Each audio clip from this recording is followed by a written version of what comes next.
What's up everybody, KleverKrok back for another viability video for the draft format stuff. It's been a while. I've just been focused on the league and Season 4 and, trying to do my best in that. And I decided that generally how I'm going to do these is I'm actually going to do these between seasons for the most part. Now, technically I'm still in Season 4 as the tournament is going on, going into the semifinals. It's going to be tough because I have to face the Charmillionaires. So that'll be fun. But yes, back to this. I will be doing these between seasons, so I'll try to do some. And now that Gen 7 is out with Pokemon Sun and Moon, I'm definitely going to be kind of transitioning here. So there's a couple other Pokemon that I really wanted to do that you guys also requested, being Sylveon, which is what we're going to cover today. The title obviously, and then Victini, which will be next time. These two, what I'm going to do is I'm going to cover what I would have said had I said this before these games came out, so Gen 6, and then I'm also going to talk about anything that I would say differently that might be incorporated in Gen 7. So, like for Sylveon, if there's new moves or anything else, or like buffs or nerfs, which is applicable here, I will talk about those here after I talk about like the ORAS viability, and I will just kind of cover all of it basically in one video. And then once I do all of the ones that I wanted to do before Gen 7 came out, like Pokemon that are older, whether it be Megas or anything else, then I will transition to newer Pokemon, and I will try to do some, like a decent amount before next season, Gen 5, Season 5, Gen 7. That obviously will be a few months because we're going to wait for things to settle on Showdown as far as tiering goes. There's still a lot of stuff to talk about with the leaders. So without further ado, long intro, all that good stuff, let's get into Sylveon. Now Sylveon, I've had a decent amount of experience with in the Season 3. In Season 3 of GTA, I had this on my team, and I didn't use it too much. It's like the first half season, but I started to use it every now and then, and mainly in the tournament, and it blew everything up. Like, not even things that resisted it could handle modest Sylveon, or even Spec Sylveon, which I think is what I often ran it as. And it just, like, it did so much damage with that Pixelate Hyper Voice. It's just ridiculous. I never really even had to bring any other moves. I remember one week, some of it has to do with team composition. So, like, if my opponent has nothing that can really handle a strong fairy attack, be it also on the special side, then I don't really have to worry about bringing Psyshock or anything else, or even Hidden Power of any sort. So I'll just pack Hyper Voice, and they'll have like Wish, Baton Pass, Heal Bell, well, like this. But this is a bit different, so this is a good point to jump into this set, the Cleric set, as I call it. This isn't exactly what you have to run as a Cleric, but it's some ideas. This is what I have run before when I wanted to run something that could take hits, be somewhat of a tank and still dish out some good damage. So as you can see, we got Wish, Hyper Voice for that stab damage. Hyper Voice just does so much, like I was saying. Baton Pass is good for pivoting. And something I like to do with Vaporeon, which I have currently in Season 4, is have a slow Baton Passer, so when you anticipate them switching out their Pokemon or going for U-turn or something and they're faster, they have to switch out, and then you get to Baton Pass into whatever you want. So it's kind of like an anti-pivoting option. And Baton Pass is nice if you're going to run Calm Mind, but still, it's just an option for pivoting, which is pretty cool because you don't have to worry about immunities or anything. Yeah, it doesn't do damage, but it still gives you that switch initiative, which is nice. Heal Bell, obviously, for things that get burned or poisoned that you really want to keep healthy. And then Leftovers, because, again, you're just trying to make it as bulky as possible. And as you can see, it's going to eat up so many hits on either side with this type of set. Now, it's not going to be doing a ton of damage because you're not investing in that special attack, but it's still going to do a lot because Pixelate gives that Life Orb. It's the same multiplier as Life Orb, being 30%, into the normal moves that get converted obviously into fairy type moves. So Hyper Voice, for example, it goes from, I think it's 90 base power to 117 is how it shows up on Showdown during a battle. Excuse me. And so, yeah, I mean, this is a nice set. It's something that can just come in and eat hits. And again, having a dragon immunity is always nice, so you have that, opportunity as well. So yeah, but let's get into the one that I like.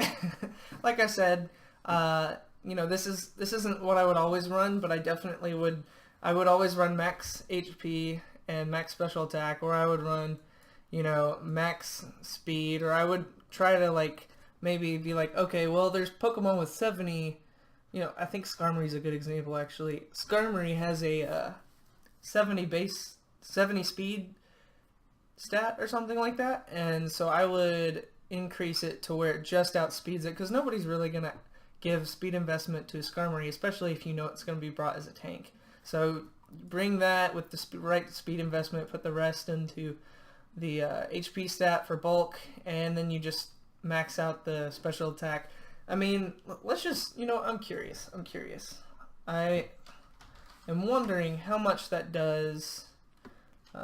We'll do it in Sun and Moon, which is a good time to address the fact that Pixelate and all the other 8 abilities like Refrigerate, Aerolate, Galvanize, which is a new one. I think that's it. Pixelate as well. All of those got reduced from 1.3 buff to normal type moves that also get converted to that type. But it reduced it to a 1.2 or 20% increase. So it's going to be doing a little bit less. But I think still it's a good example here. So let's go to Skarmory, physically defensive. Yeah, I mean, look, you got max speed, max defense, impish nature, hyper voice, even though it's resisted, and Skarmory is really hard to kill usually. Hyper voice does 55 to 65. It's they switch it in, thinking maybe they can take a Psyshock or a hyper voice. That does over half. So I mean, you hit it once, and if you're outspeeding, like I showed, where you like try to just outspeed it with the speed stats, which again you'd have to do research with. Here it would say it would be 176, so here, oh, nice. Didn't even plan that. So yeah, like that, you'd outspeed it, hit it with a hyper voice, and then you'd outspeed it, the second turn or whatever, and you just go for hyper voice again, knocking it out, stuff like that. I mean, what else? Let's think of Sylveon, just as an example. This thing is really bulky. Let's say for whatever reason we're running a slow defensive set. I mean, or a bulky attacker set. We won't be. I mean, so you have a chance to knock it out as well as just deal a ton of damage. And if you have rocks in, then that's it's gone instantly.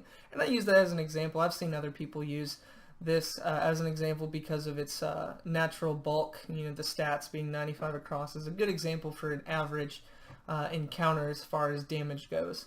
So Hyper Voice just ruins everybody's day. The only reason you'll ever go for Psyshock is if they don't have a dark type, and it's more advantageous as far as what they've brought goes. So, I mean, for example, if both Hyper Voice and Psyshock aren't resisted by something that you're expecting to switch in, I just go for Hyper Voice, honestly, because you're going to do way more damage because it's stab and then it's pixelate boosted, as opposed to Psyshock, which might hit something that's more frail on the defensive side. Yeah, that's true, but at the same time, I mean, it's not stab, and it's not going to have a pixelate boost, so, I mean, it's good to have it as far as coverage goes, but I mean, I would rather go for a neutral Hyper Voice expecting a dark type to come in, or a steel type to come in, rather than trying to go for the super effective hit with Psyshock, or the more damage on the defensively frail Pokemon you're expecting to come in that might resist a Hyper Voice. I would just throw that out there.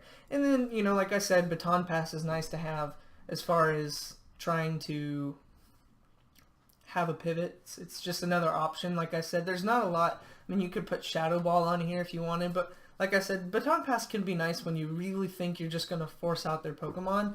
It keeps the pace in your hands rather than theirs.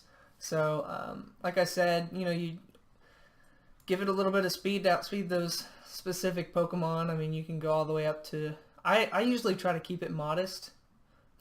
Keep it modest. I usually try to keep, the nature as modest, because it just does so much with that choice specs. You lose a lot of damage if you go for timid, because you aren't just losing, let's just see, 31 points in your special attack. That's also 50% that you're losing from the specs being multiplied as well.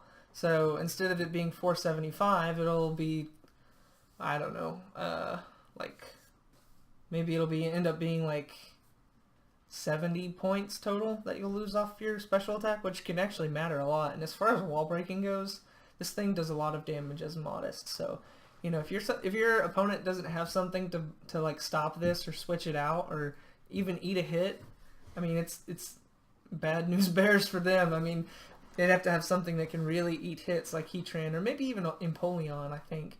Especially defensive Empoleon could both be pretty good answers here. So yeah, this is my favorite set. I really like, you know, the amount of damage it can put out. The next one is Setup, which, you know, you could also switch out Wish or something for Substitute. You could also do that if you want. But if you run, you know, max HP and either max special attack or like give it some defensive bulk and go for Calm Mind, and then, you know, you Wish so you can take hits better while you're setting up, and you've got Hyper Voice and Psyshock for coverage. Again, this does so much damage, and you know, after +1 it does almost as much damage as it specs, but you don't have to like be locked into a move. So this is also something that could come a lot in handy. Like I said, you could use Substitute or Shadow Ball like for extra coverage.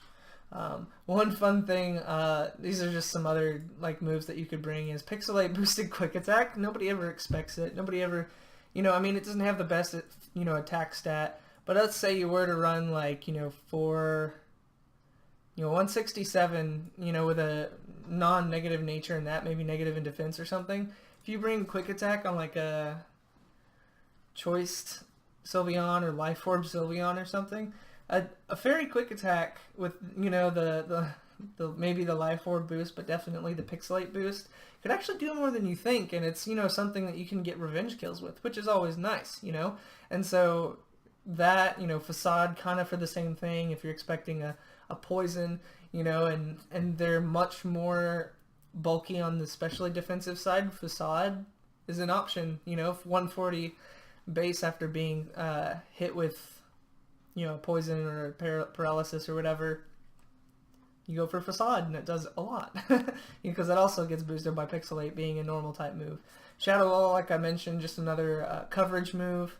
And then Yawn. Yawn's a fun one to run on like the Cleric set or the Setup set, you know, because that gives you an extra turn. Because Yawn almost always forces somebody out, because nobody wants to let their Pokemon fall asleep unless they can just take every hit. So, I mean, there are scenarios where you wouldn't want that, you know, but I mean, Yawn can be really helpful, and if you're like me, you always forget that Yawn exists and that a decent amount of Pokemon have it, and if somebody were to run it, it always catches you off guard for whatever reason. So it's another option, you know, you can bring Yawn on something to allow you to get a Heal Bell off or a Wish, you know, if you run Yawn on this set, you know, like, that could really help for getting, you know, some momentum.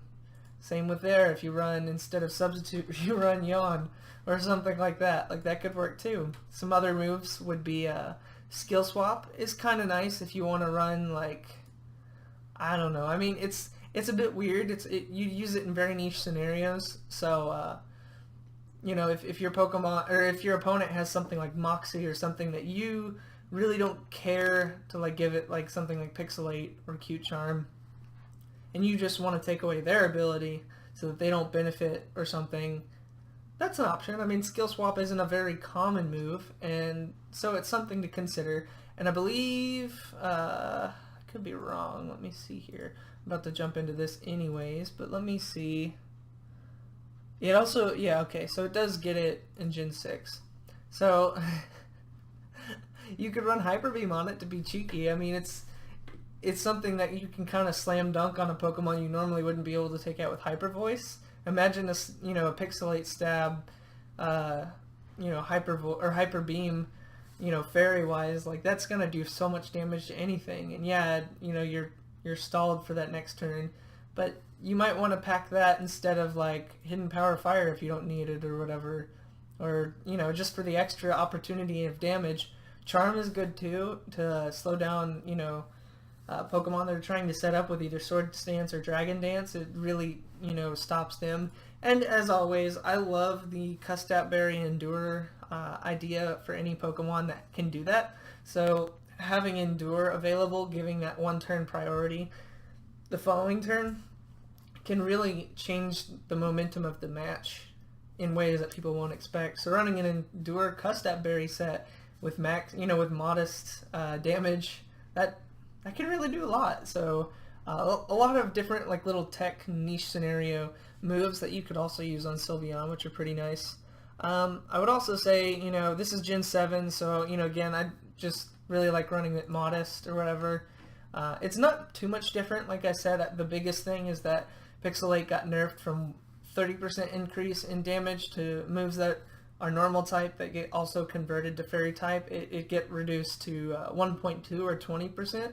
So it's going to do a little bit less damage, which is even more important, like why I think you should run modest most of the time, unless you're running Choice Scarf, of course. But yeah, I mean, this thing just does so much damage, and yeah, it got nerfed, and probably for a good reason, just like the rest of the type changing abilities did, but it's still going to do a lot. This might keep it in UU, kind of like a nail in the coffin type thing. But, it has options. It really didn't get anything new to it. Like I said, there's also like Last Resort, but it got that the previous generation.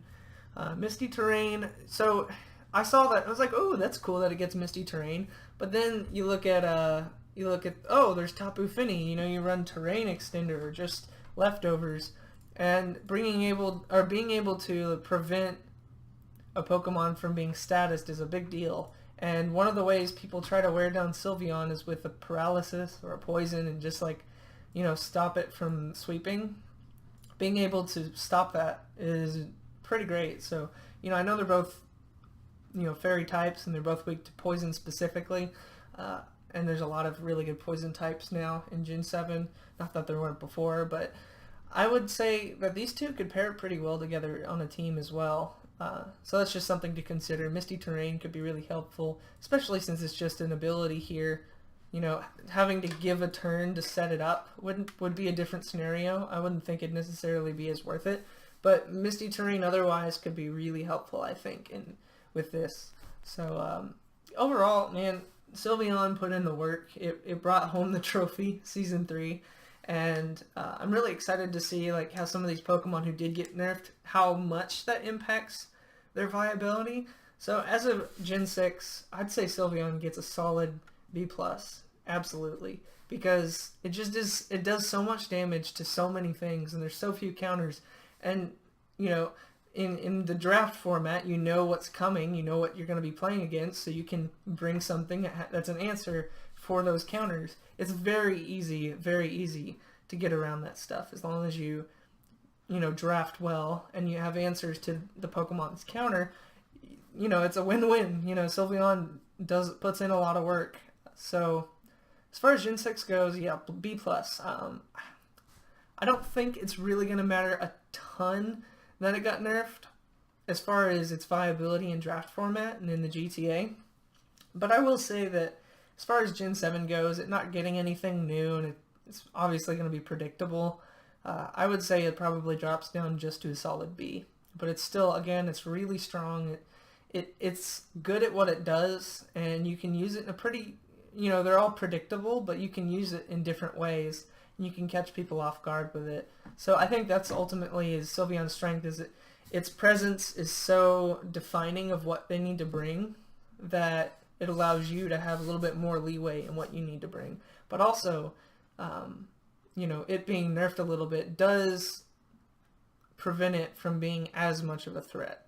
But when you're running at choice specs, you're still going to be doing a lot of damage. So at least that's what I think. So that's it for this time, guys. I will see you all next time with the next viability video. So thank you all for watching, and I will see you all next time. Thanks for watching, guys. If you all enjoyed the video, go ahead and leave a like, and if you want, subscribe for more videos. Hope to see you all in the future, and thank you for watching.